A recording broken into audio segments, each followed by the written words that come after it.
Hello বন্ধুরা, সুপ্রভাত। কেমন আছো সবাই? হ্যালো।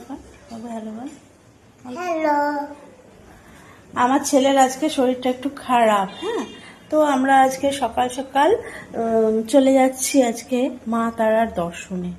আজকে আসলে আমাদের তারাপীঠে হচ্ছে পালনি মিন্স হচ্ছে আমাদের রান্না নেই আজকে, তাই আজকের দিনটা একটুখানি রেস্ট, মা মনসার পুজো। তাই আমরা চলে যাচ্ছি সকাল সকাল। এই যে রেডি হয়েছি, এই যে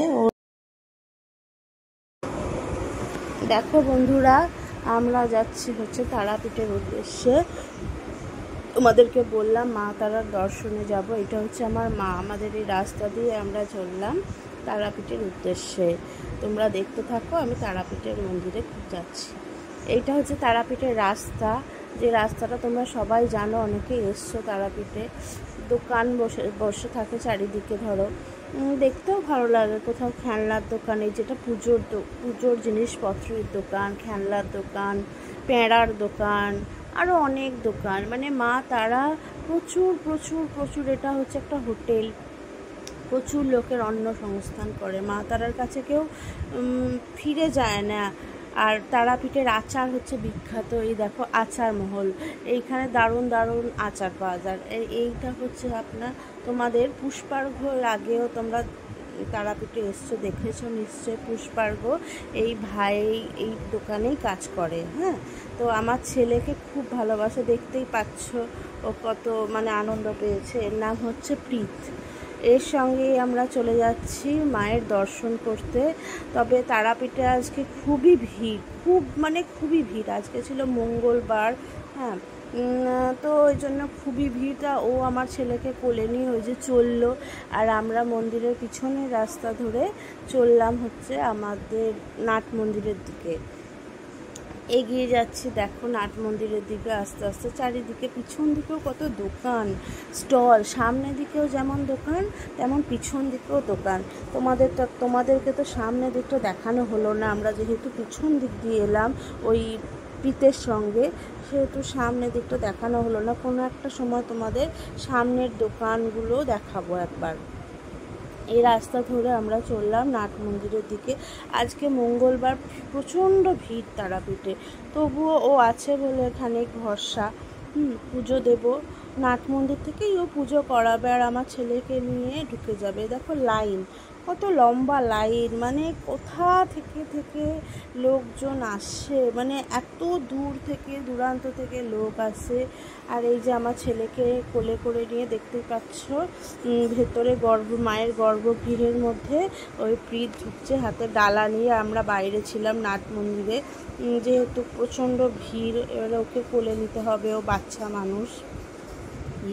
ও পুজো করিয়ে নিয়ে আবার ফেরত আসবে আমাদের বলে গেল, তো ছেলেটাকে কোলে নিয়ে গেছে। এরপরে আমরা চলে এসেছি ভোগে। এখানে মা তারার ভোগ দেওয়া হয়, হ্যাঁ, প্রতিদিন দুপুর 1টা থেকে 2টো অবধি মা তারার ভোগ। এটা হচ্ছে আমার মার ওই সবুজ শাড়ি পরে যিনি, উনি হচ্ছেন আমার শাশুড়ি মা। আমরা সবাই বসে গেছি ভোগ খেতে। আর মা তারার ভোগ হাজার হাজার মানুষের পেট ভরায় মা। তো দেখতে থাকো, আমরা ভোগ খাবো। এই হচ্ছে আমি আর আমার ছেলে পাশাপাশি বসেছিলাম, আমার মা আর আমার শাশুড়ি আমার পাশে জায়গা পায়নি, ওরা বসেছিল অন্য দিকটায়, হ্যাঁ।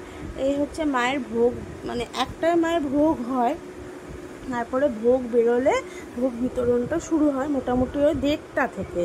এই যে মায়ের ভোগ বেরিয়ে গেছে, যারা যারা মানে পান্ডা তারা ভোগ টোগ দেয় আর কি। দেখছো এখানে ভোগ দিচ্ছে, ভোগ বিতরণ হচ্ছে, হ্যাঁ। এরপরে ভোগ দেওয়া হচ্ছে, দেখতে পাচ্ছ প্রথমেই আমাদের দিয়ে দেওয়া হয়েছিল পোলাও, মায়ের যেটা মহাপ্রসাদ, হ্যাঁ, পোলাও আলু ভাজা। তারপরে দেওয়া হয়েছিল হচ্ছে সাদা ভাত। মানে মায়ের কাছে এত ভক্ত আসে। আবার একদিকে হচ্ছিল তোমাদের পাঠা বলি হচ্ছিল, একদিকটা, ওই দিকটা আমি দেখাতে পারলাম না, মানে দেখানো সম্ভব হয়নি আর কি। যে পোলাও দিচ্ছে, এরপরে দিয়ে দেবে হচ্ছে সাদা ভাত। এই যে দেখুন দিচ্ছে হচ্ছে সাদা ভাত, তারপরে ডাল ছিল, একটা 5 তরকারি মতন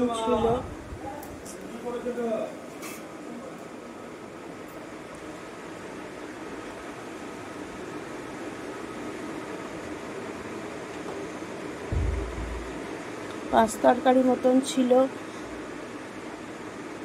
এরপরে ছিল হচ্ছে মাছ ছিল, আর একটা পটল দিয়ে, পনির দিয়ে, সোয়াবিন দিয়ে একটা তরকারি ছিল। যদিও এগুলো আমার ছেলে নেয়নি, মানে ওই 5 তরকারি আর ওই পটল সোয়াবিনের তরকারি আমার ছেলে নেয়নি, ও ঝাল লাগবে তো, বাচ্চা মানুষ, ওই জন্য নেয়নি। তবে ও ভাত, ডাল, আলু ভাজা, মিষ্টি ছিল, মাছ ছিল, মাছ খেয়েছে, এই দেখো খাচ্ছে। মানে বসেছিল তো রোদেতে, দিয়ে আর কি ক্লান্ত হয়ে গেছে, আর বললাম যে ওর শরীরটা একটু খারাপ, মানে ওর জ্বর হয়েছে, বুঝলে তো বন্ধুরা, তো ওই জন্য শরীরটা খারাপ বলে আর কি একটু ক্লান্ত হয়ে আছে, ঘ্যান ঘ্যানও করছিল। তো মায়ের প্রসাদ, মায়ের কাছে দর্শন করলে তো সবই ভালো হয়ে যায়, তাই না? দিয়ে দেখো মাছ দিয়ে দিল, এরপরে দিয়েছিল হচ্ছে চাটনি, তারপরে হচ্ছে আমাদের গরম গরম দিয়েছিল রসগোল্লা, আর সঙ্গে ছিল পায়েস, মায়ের পরমান্ন যেটা, সেইটা আমরা সব প্রত্যেকে খেলাম। এই দেখো দিয়ে দিচ্ছে গরম গরম রসগোল্লা।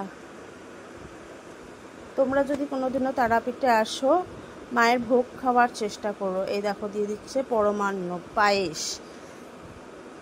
তারাপীঠে যদি কোনোদিন আসো, মায়ের ভোগ খাওয়ার চেষ্টা করো, মাই তো সব কিছু, মা ছাড়া তো ধরো আমাদের কোনো গতি নেই। কত লোক, হাজার হাজার, কত দূর থেকে আসে খেতে। আমরা বাড়ির কাছে থাকি, আমাদের সেই রকম যাওয়া হয় না, নানা এতে যাওয়া হয় না, তা আজকে সুযোগ পেলাম। এই হচ্ছে আমাদের খাওয়া হয়ে গেল। এই হচ্ছে আমাদের তারাপীঠের শিব মন্দির, ওই দিকটা হচ্ছে আমাদের জিয়ত কুঞ্জ, মানে তারাপীঠের যেটা জীবন্ত কুণ্ড বলে, ওইটা হচ্ছে আমার ওই দিকে। আর এইটা হচ্ছে ষষ্ঠীতলা, তারাপীঠে মা ষষ্ঠীর মন্দির, আর এই হচ্ছে আমাদের তারাপীঠের নাট মন্দির। আমাদের খাওয়া হয়ে গেলে এবার আমরা ওই পিছনের গেট থেকেই আস্তে আস্তে বাড়ির দিকে রওনা দেব।